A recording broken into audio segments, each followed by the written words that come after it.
You tell me, what exactly does rinsing in a backwash cycle do?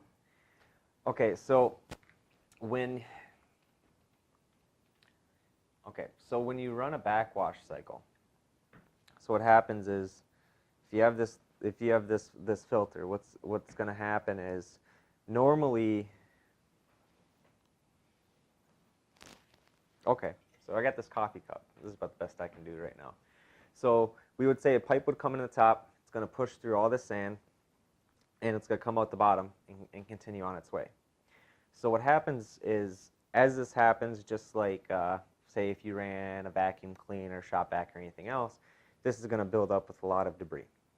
So what happens is when you backwash, instead of coming in here, you're going in the opposite way, and you're flushing it out, but instead of sending it along its way, you're sending it out to the other, you're sending out the rest of the way, like to, to dump it, basically, trash line or whatever.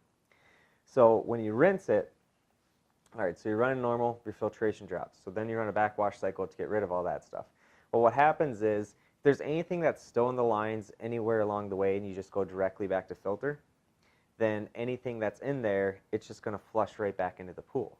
So what you do is when you run a rinse cycle is you're reversing it back to its normal operation, as in back through the top and out the bottom, but instead of sending it back to the pool, you're still sending it to that waste line.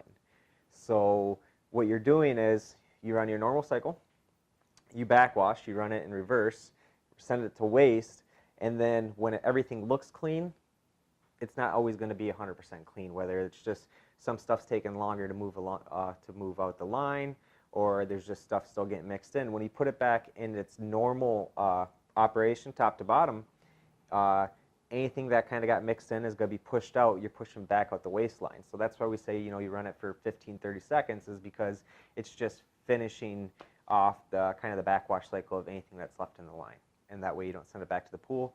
If you ever skip a rinse cycle, and what you notice is when you look at the pool, when you just finish a backwash, you see this cloud kind of come out.